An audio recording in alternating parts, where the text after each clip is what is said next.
Oh, hello. Hello? Cheese? Hi. Are you gonna come say hello? Do you know what's so funny is that Cheese literally follows me around the house, and everywhere I go, Cheese goes. But for some reason, when I'm recording, she just like sits in that spot and she watches me. She's very independent, but also has to keep an eye on me at all times. So it's funny to me that like Winnie's in every video and Cheese is just kind of like casual in the background. Totally unnecessary intro. Hi kids, welcome back to another pizza party. I'm Mrs. Pizza. That was Cheese. And Winnie, I think, just went outside. I think I heard the dog door make a noise, so she'll be back. Don't worry, she'll be back. And we are here today to talk about some new releases. I have been trying to do this when these books are either have just come out or are about to just come out, so there's not much time in between me telling you about these books and you getting your grubby little paws on them. So let's talk about some books that are coming out in June and July, and hopefully if you need that instant gratification of picking up these books, you can get that for you. You know, I'm happy about it. The first book we're going to talk about I actually own, and I have done the reading. Hold on, let me get it. Leather and Lark. This is by Brynne Weaver. This is the second book in the Ruinous Love trilogy. I don't know if that noise picked up on the microphone, but that was a fun little squeaky noise my mouth just made. This is the second book in the Ruinous Love trilogy, the first book being Butcher and Blackbird. This is a story of two serial killers that fall in love, and it's hilarious. And also a dark romance, but dark romance rom-com. That's how we'll put it. This is the second book and the most recently released one. This came out on June 4th. And this is following two characters that we meet in the first book that are side characters, and now they're front and center. It is Lachlan, who is the brother of the main character in the first book. And he is kind of a hitman, but not really. He's a hired killer / cleaner upper. He basically owes his life and his brother's lives to this very psychotic crime bossy type character who gives Joker vibes without the makeup, just kind of the unhinged behavior. And so Lachlan not only cleans up messes, but also makes some messes for this person. He also owns a leather shop, which is where the leather and Lark comes from. Lark comes from our love interest, our female main character. Lark is a musician, but also she's a multitude of different art outlets. She's an artist of many kinds, and her and Lachlan meet, unbeknownst to them, have a horrible first meeting, and then they meet again and quickly realize they've met before and instantly hate each other. It does not go well, but they have a lot of people in their lives that bring them together, and so unfortunately have to see each other quite a bit. Well, one day Lark gets some information that puts everyone that she cares about at risk, and she ends up having to offer Lachlan to pretend to be married. They have to pretend to be happily in love in order to keep everyone they care about safe. So this is a marriage of convenience between two people who absolutely hate each other, who are perfect for each other. And in this absolutely hating each other, they don't have to put up any sort of front. They don't have to pretend to try and like each other or put up the best version so the other person will like them. They get to be their worst self. So when they start having feelings for each other, it's very sweet because they've only ever been their authentic selves with each other. And so steamy times happen. Both of them are a little bit murderous. There's a little bit of, this is another dark romantic comedy, but I will say with these, they're not like normal dark romances in that the dark things that are happening surround the couple, but they don't ever do dark things towards each other. And there's also a lot of humor in these books as well. So I really enjoy them. Leather and Lark, the third book,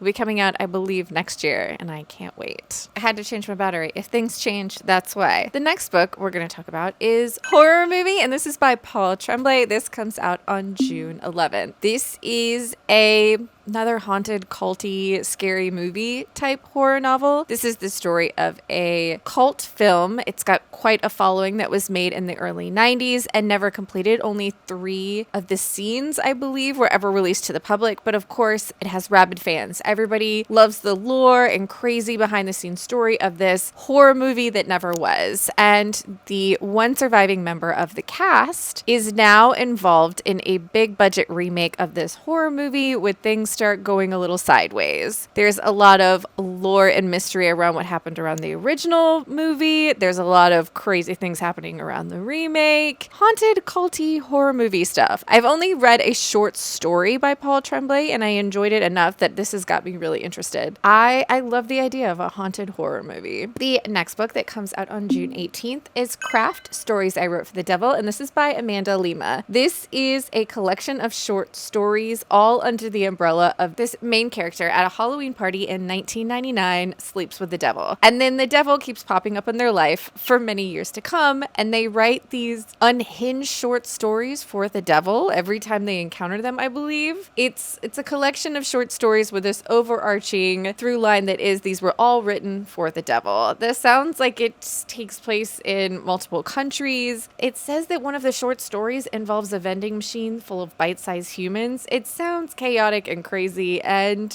why not? Short stories that were written for the devil. Next, on June 25th was The Eyes Are the Best Part, and this is by Monika Kim. This is the story of a young woman whose father cheated on the mother, I believe, and then left the family. So committed the adultery and then was out the door. And so now we have two sisters and the mother who are left behind. Our main character is a freshman in college. Things start going into a tailspin after dad leaves. Mom gets in a new relationship with this guy who just sounds creepy and icky. And our main character just becomes slightly more unhinged as kind of rage and emotions start taking over. You know, she's got to find an outlet for all of that mess. The first line in the synopsis of this is basically saying the making of a female serial killer. So we are going into the mind of a serial killer as they are flowering. They are becoming the they are becoming the monster that they are destined to become. Also, eyeballs. I think eyeballs are extra gross and scary. Anything that has to do with eyeballs is extra gross and scary. The cover of this will give you the icky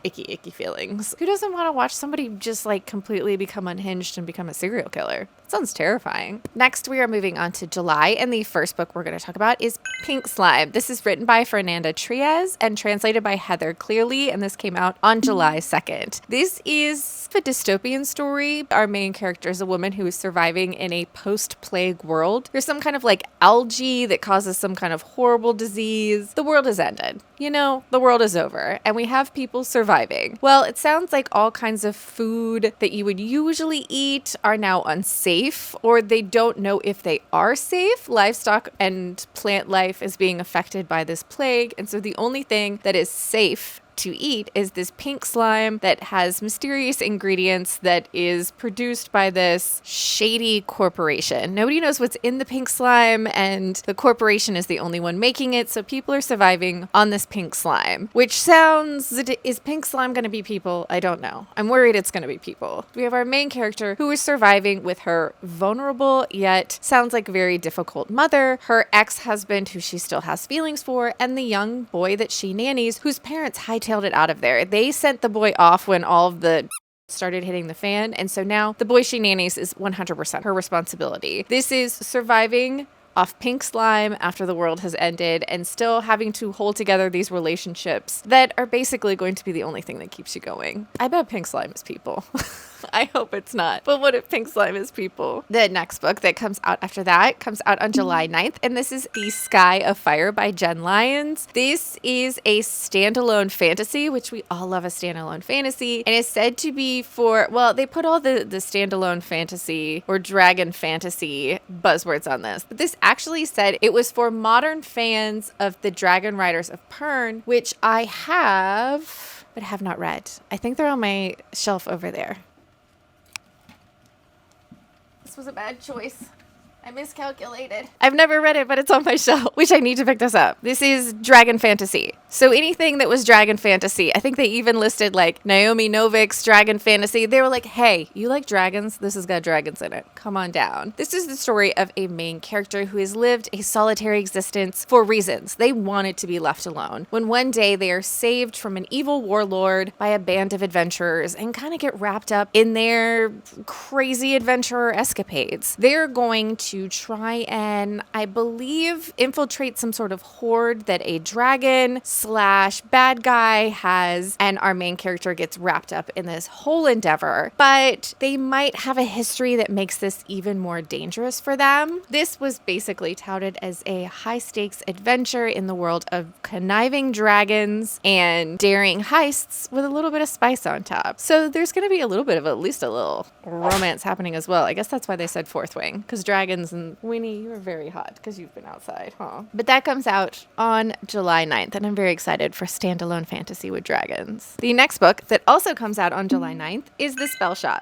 by Sarah Beth Durst. This is touted as a cottagecore cozy fantasy romance, which if you needed more buzzwords, there you go. It's literally got all of them. I've actually read another standalone fantasy from this author, The Bone Maker, which I really don't feel like I hear anyone talk about that much, but I enjoyed this one. I like this author and I like their fantasy books as well. The SpellShop, which I may or may not have pre-ordered, is the story of our main character who is a librarian at the big magical library that is the big magical library of all big magical libraries. And it sounds like she's a sentient spider plant as her assistant. If that thing came to life and started helping me out around the house, I'd be a big fan. When a rebellion starts brewing in the major city that this library takes place in, the library is burnt down, and our main character flees with her spider plant and a few magical books to the island in the small town that she grew up on. When she gets to this island, it's in complete disarray, and she ends up setting up an illegal spell shop because apparently it's illegal to share spell magic with the common folk to help alleviate some of the pressure, bring this island back to its, former glory. Also, there might be a grumpy neighbor who, is super cute, but like grumpy. This sounds sweet and cozy and magical and librarians and sentient spider plants. Sentient spider plant is all I really needed, Just inanimate objects that can have personality and basically hang out with you. Sounds great. I was way too into Beauty and the Beast as a child, and I want sentient things to come to life and be my friend. The last book we're going to talk about is a complete departure from all the rest, but it's a series that I have read all the other books in and really enjoyed, so we need to put it on this list, and that comes out on July 16th. It is Business Casual by B.K. Borison. This is the final installment in the Lovelight Farm series, which is a series of sweet and lovely contemporary romances. The first one being Lovelight Farms, which is about a Christmas tree farm and is a friends to lovers situation. The first book in the series is the one that I think really kind of got this on everyone's radar, but the first is actually my least favorite in the series. Even though it's a fun, good time, it's not as good as any of the rest. So if you stick around through the series, it gets better. This final installment is going to be following Nova, who is the sister of a character that is introduced in one of the other books. And she is a tattoo artist, and she has not had luck in love. She and another character's brother that has been introduced previously, Charlie, who is the complete opposite of Nova. He's very straight-legged, three-piece suit business. I think he's like a financial banker something. I don't know. Has a very important job. He and Nova have this attraction to each other that has been building for a while. And so these two, trying to get out of their system, decide to do the thing that people do in these romance novels that never works out the way they think it's going to do. Does it, Winnie? They just think it's going to work one way and it always works the other way. They decide to have that one night stand and get it all out of their system. But after the one night stand, Charlie decides that he knows a good thing, a good investment when he sees one, and he is not letting Nova get away. This sounds sweet and lovely and the final installment in this sweet, lovely romance series. But that, kids, is some books that you can pick up in June and July to get you through a lot of scary books, a few fantasy books, but a lot of horror books that I'm assuming are coming out pre-spooky season. They all know that it's so stinking hot outside that we're ready for it to be fall, and so they're giving us the scary books, I guess, ahead of time. That's where we're going to end this for today. If you had fun hanging out with me and the dogs, please subscribe. I hope you're reading good books out there, wherever you are. If you decide to pick up any of these books, let me know if they were worth it, and I'll see you next time.